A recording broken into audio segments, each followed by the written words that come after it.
Good morning, everyone.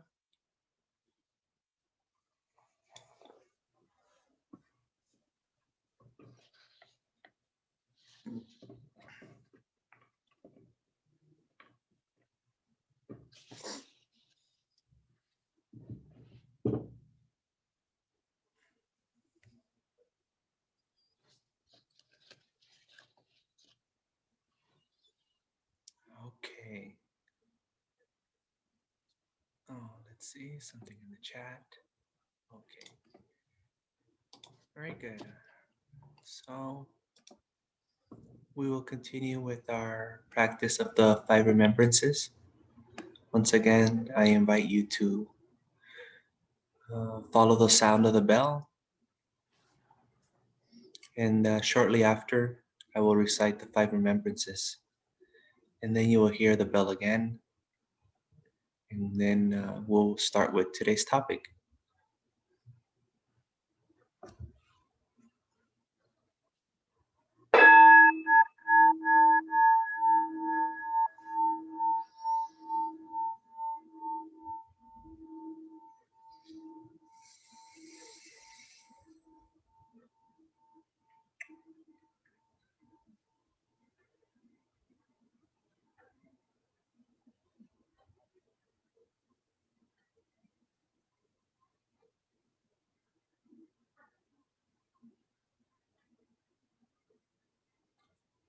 I am subject to aging.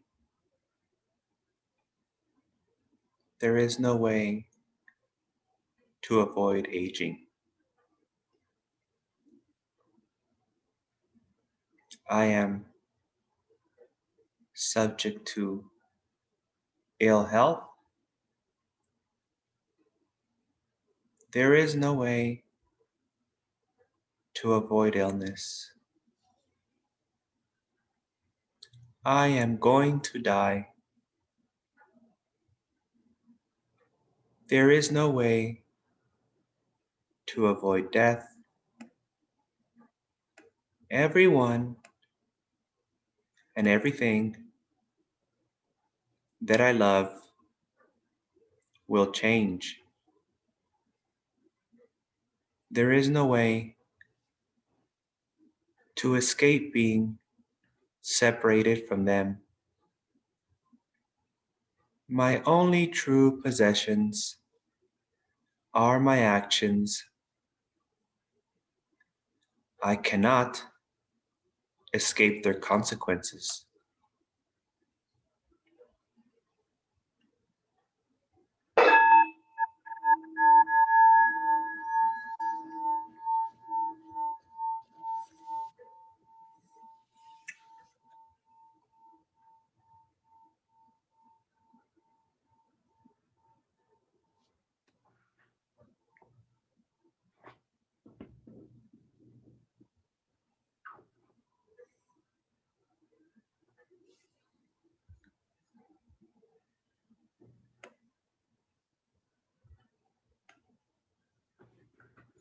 Okay.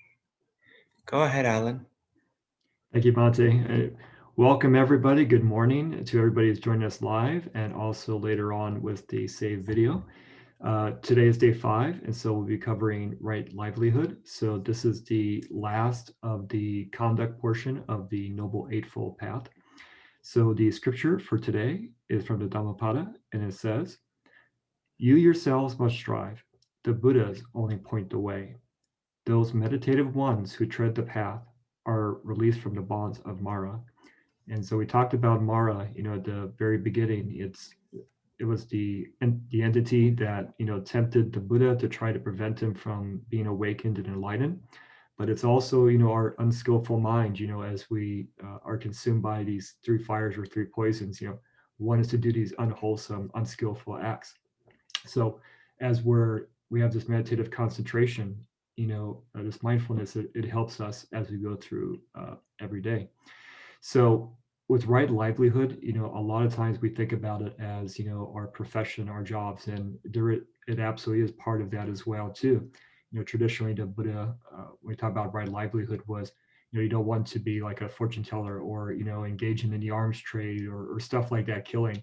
So when we're looking at, the current pandemic, some of us may have jobs that, just to get by, to survive, that we're in, or we don't have a job at all. And so when we're going to think about our profession, we always want to be able to be in a profession that, is doing at least, something good, in society, in our lives and for others. And if we're in some type of situation where that's not the case, can we do good in some way in that particular profession? Also, we're looking at it from, like I just mentioned, maybe we don't have a profession right now, but just, our daily lives. What are we doing in our everyday life? That's livelihood as well, too. And we've talked about a few things these past days, when you're encountering people, when you're engaging people, family members, friends, strangers, it doesn't matter. That's all part of right livelihood as well. So, as we kind of go through these days, kind of think about, right livelihood as kind of this path that you're on. It is part of our jobs, but also it's going to be our walk, if you will, in everyday life. So, these 5 remembrances that we're doing is very important for us to confront our fears.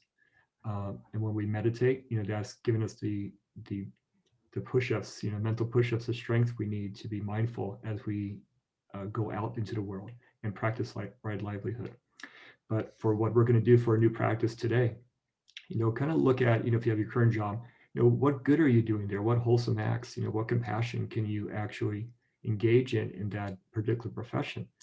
Maybe it's not the job that you want to be in right now. Well, where do you want to be? Kind of think about your path and what you want for right livelihood, your profession, how you act in your life, how you engage in your life, etc. Hobbies, professions, it's all kind of lumped into there. So that is our practice for today and for right livelihood. Bhante, back to you. Thank you, Alan. So really, we're integrating all the previous steps now, right?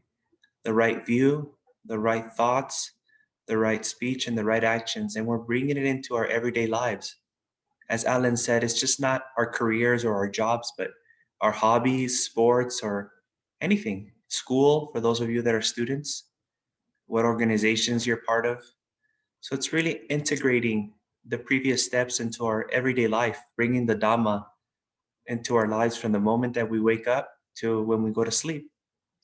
And I'd like just to share with you a couple of examples of how the Buddha was able to uh, distinguish these. Sometimes you find yourself in a gray area. You might be wondering, well, is it right livelihood or not? Is my job the right job or right career or not? So the Buddha spoke about uh, a wife, a woman whose husband was a hunter. And every day she would prepare all the tools for her husband to go out to hunt: his bow, his arrow, his dagger, his pouch where he would carry all the meat. And then once he would bring it back, she would clean all these weapons and she would also prepare the meat and cook it for him. So one day, this woman felt really bad for what she was doing. She says, "I'm helping my husband murder all these animals, right? And then I'm preparing the meat, so I'm encouraging him to do all these things, encouraging him in this unwholesome lifestyle." So she told this to the Buddha, and the Buddha said, "You shouldn't think that way. Actually, you're doing your duty as a wife, as a spouse, supporting your husband. Your husband was a hunter before you married. That's the way he earns his living. He's not willing to change yet. You're just doing your duties as any other spouse would do. If your husband was a carpenter, you would clean his tools also and help him with other things. And then maybe even with the money he got from carpentry, he would buy meat anyways, and you would have to prepare it." So the Buddha told her, "Look into your mind and notice that you have no intention to harm, to kill, and you had no intention even to eat the meat. You didn't want it. Your husband, that's just what he brings. So you're blameless, actually. You shouldn't worry about that you're receiving any bad karma helping your husband do this." So then she felt a little bit better about what was going on, and she knew that she was free from any blame, that she wasn't practicing wrong livelihood. So here we can see, a very important point that the Buddha brings out, which is intention. The intention of our actions, of our thoughts, of our speeches, and also our duties to society. So the Buddha was also very, very, very um, focused on us performing our duties to mostly to our family members. That's a very important part. So if we do find ourselves in a situation like uh, this woman, um, if the other person is ready around us, or our company, our boss, if they're open to suggestions, we can uh, possibly provide some feedback or some information about how we can, better the workplace, kind of shift it towards a more harmonious, less violent, more compassionate uh, workplace. So it's not up to us to, really worry about other people's livelihood and try to force it upon them. But when people are open to it, since it involves us, we're part of that organization or part of that family unit, we should be able to share our opinion and guide them towards a more peaceful, non-violent um, livelihood. But in the meantime, as long as we are not the ones doing the actual actions, unwholesome actions, and not the ones with the intention also to do it, or rejoicing in the unwholesome actions of others also. We shouldn't rejoice in their unwholesome actions, then we're free. Because some of us find ourselves maybe in a complicated situation. Maybe you work at a store and someone buys liquor, so then you sold them the liquor.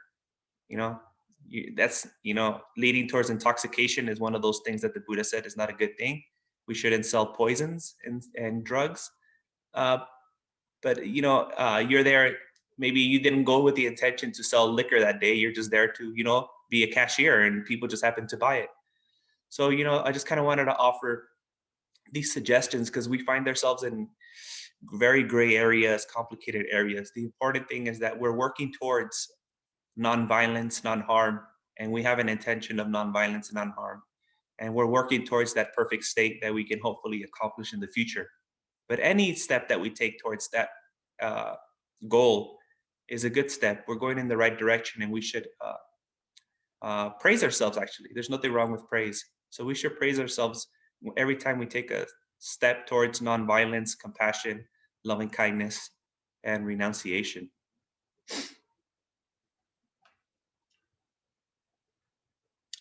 Very well. So I've been sharing different ways to practice breathing meditation, anapanasati. And today I'm going to share another possible way that you can practice it. So today we're going to focus actually on the physical sensation of the breath. Uh, I'm inviting you to really focus on the feeling that you get in your nostril when you breathe in and when you breathe out. You might notice the cool air coming in and the warm air coming out. You can focus anywhere in the general area, maybe in the nose tip, one nostril, or your sinuses, or just the whole area. Maybe you can imagine like a circle around your entire nose, like a little sphere, and focus there.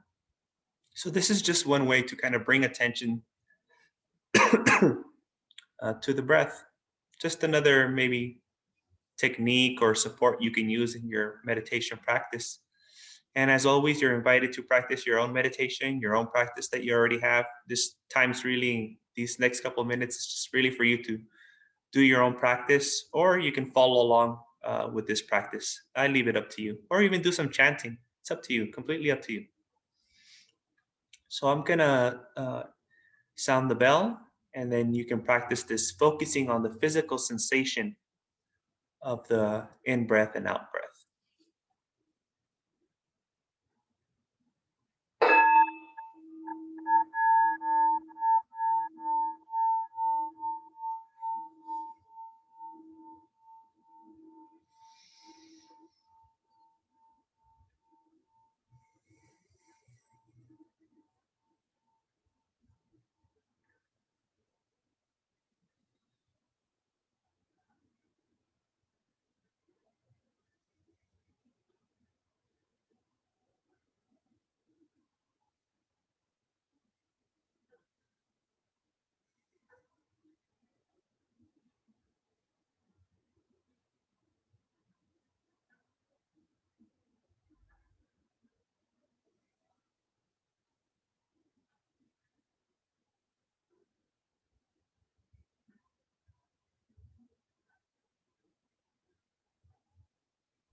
So now that your mind is calm, body is relaxed, you can bless yourself with your calm mind. By the power of this practice, may you be free from immature company, and may you always have good companions until you realize nirvana.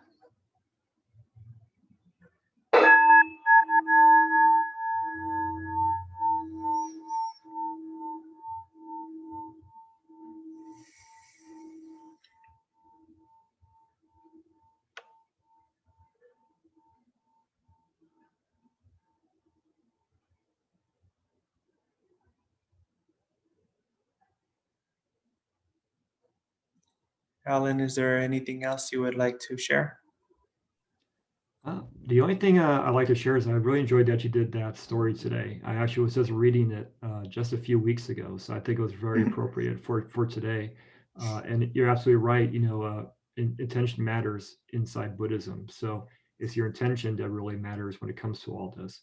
And everything we're doing is practicing the threefold training inside Buddhism. So this Noble Eightfold Path is helping us with that. So yes, intentions definitely matter. And I think you summed it up very well today. Mm. Okay, so I'd just like to leave everyone with a very easy way to practice the Five Remembrances. It's a little part of a chanting that we do almost every day when we offer flowers to the Buddha. And it goes like this: flowers do fade, and so will this body decay and die and turn into ashes. Thank you for joining us. See you tomorrow, everyone. Bye. Thank you, everyone.